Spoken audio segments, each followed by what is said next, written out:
Thanks for tuning in. This is Optibotimus coming at you with another video review. And today we're going to be taking a look at the new Takara Tomy exclusive of the Transformers 4 Age of Extinction Movie Advanced Black Knight Leader Class Grimlock. A little bit more of an accurate looking representation of Grimlock in the film. This is the version that I really wanted. Now granted, I think when you look at the color, I mean, it has some of those greenish hues in it, and it has it in there, but I don't know. I'm thinking a darker, blacker look, much like his deluxe counterparts, such as Scorn and Slug, would probably serve him a little bit better, but the dark coloring on here, I think, is far better than what we got with the official release. For the packaging, though, you can see that it is very similar to what we got with the Hasbro ones, except you do have the Japanese writing here. Come around here to the back of them, and you got both his Dino mode, he's got a Dragon Tooth Mace, I'm sorry, I said that was his Dragon mode, his Robot mode, and his Dino mode. And then up here says he has battled countless enemies across the universe, never concerning himself with trophies, only victories. He's proving difficult to capture and nearly impossible to defeat. When an enemy does manage to get the best of him, it's never for long. Uncaged and unleashed, Grimlock is concerned with only one thing: vengeance against those who would try to control him. For some reason, that really reminds me of the actual bio that they put on the Hasbro one. I'm going to have to double check, but I think that might be the exact same. But again, you have that, I'm assuming, translated down here into Japanese. And then you got various other logos and websites and things like that. Like I said, this is the best version, I think. There's a Nemesis version for him that is more black, but that just looks weird. But for the packaging, that's about it for him. So without further ado, let's get him open and see how cool he actually is. Alright guys, so here we have the Black Knight Leader Class Grimlock opened up and out of its packaging. And honestly, the color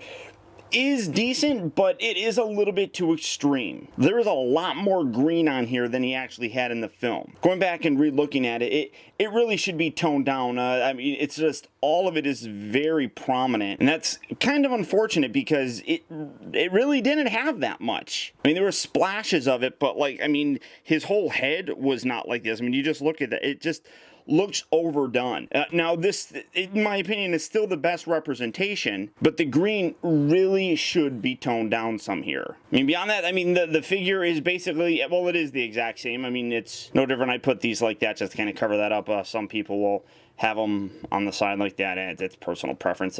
But I mean, I do think it's a better representation of Grimlock in terms of the movie, especially when you can compare it to the Hasbro one. And here that is. And I mean, with all the chrome that this has, it would almost look better if some of this green was just kind of splattered on there. That would kind of make it look a little bit better. And then if they got rid of all this orange and stuff, but there you see the two side by side, and well, his tail decided to fall off, which is going to be problematic for balancing him. So get that back up. Well,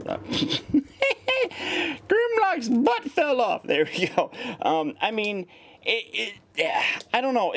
I was really looking forward to this particular one just because I thought that it was going to look that much better. And honestly, I don't think that it does. I just think the green is way too prominent on this. I do like the fact that they gave him the red eyes as opposed to the green ones that this one had. And I do like the actual horns here are painted in the same scheme, but whereas this is just like gray kind of on the chrome. I mean, overall, this is a better figure. It is a step up from this one. It's just not as great as I thought it was going to be. And that bums me out some. I also don't really like how from the side here, you can see all the orange. It just kind of sticks out. It might not be coming across very well on the actual camera, but it's bleh. I do like the lack of the orange, obviously. Again, color-wise, it is a much more cohesive look for the actual character himself, but it takes it just a bit too far. But again, it is an improvement over the original, whereas it's kind of splotchy. You got copper, you got chrome, you got black, you got gray. This is green and gray in that's about it. So it works better in terms of an aesthetic, but it just, I honestly, like I said, I just don't think that it improves over the original that much more. I mean, to give you, I hate using numbers as a form of comparison, but if this was a 5, then this is like a 6, so it's not that much better. Now, because they are the exact same figure, the transformation obviously is going to be the same, so I don't need to show that off to you guys. So if that is something that you do need, the review for this is up and you can find that. But through some movie magic, we're going to go from Grimlock looking like this to looking like this. And when you compare it next to the original one, this is the mode that I think he looks the best in. The actual dinosaur mode kind of stands out and looks a little bit over chromed, I guess. But this one is a little bit more subtle, and I think looks better just in general. As you can see here, you have the original, and it just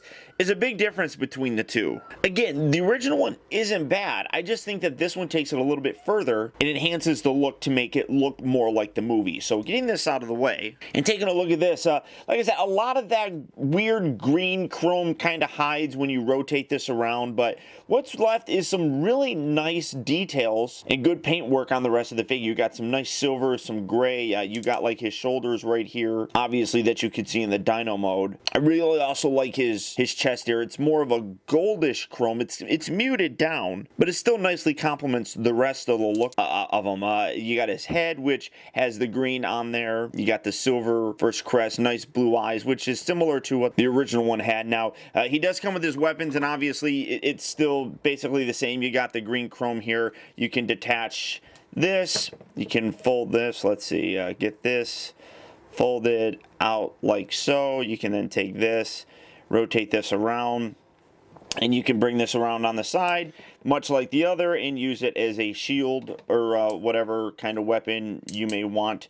Something along those lines, I guess. And then just setting him there, or dropping him there, I should say, stand up. Take this, you just split this down the middle, bring this around, this whole thing. You can extend that out a little bit more, bring this all the way around, collapse that in, and now you have his dragon tooth thing or whatever. But the color, it's a much nicer looking color on everything here for his robot mode. I really think this is the best look for him, and honestly, this is the mode that I'm going to have him in, so it works very nicely. Now, it still has the same problem with the shoulders that I don't like, where you have it out like this and then it has a giant ratchet joint down there. So it's like you can only bring him out like that without looking weird, and then when you bring him in, it's kind of tough to get it to line up. But I think that just is a much nicer look. I wish that ratchet joint wasn't as stiff as it actually is, but you can manipulate it a little bit to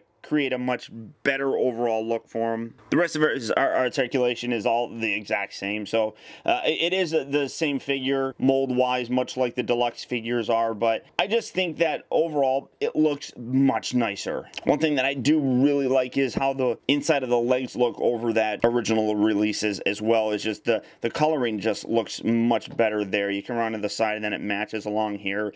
It's a great look for it, and again, as a collector, this is the preferred figure for me, and I totally understand that at the premium price, it's not going to appeal to everybody. And that said, there really isn't that much wrong with the Hasbro one, so if you choose to just keep that, that's perfectly fine, obviously. But for me, I just think this takes it a little bit further and displays just a little bit nicer. Now, this guy is available if you want to pick him up right now at Big Bad Toy Store. So all you have to do is click on the link down in the video description. You'll go to Big Bad Toy Store where you can pick this up and add it to your collection today. But beyond that, guys, that's about it. So once again, I want to thank you for tuning in. This has been Optibotimus. Don't forget that you can keep in touch with me by liking my Facebook page at facebook.com/TeamBotimus and by following me over on Twitter at twitter.com/Optibotimus. Also, I'd encourage you to check out my new website at OptibotimusReviews.com, where you can see all my videos from the previous week, see what I have coming up for future release, and also get your very own Optibotimus t-shirt. And finally, I'd also really appreciate it, guys, that if you like this review, don't forget to please like, comment, and share this video. And until next time, I'll talk to you later.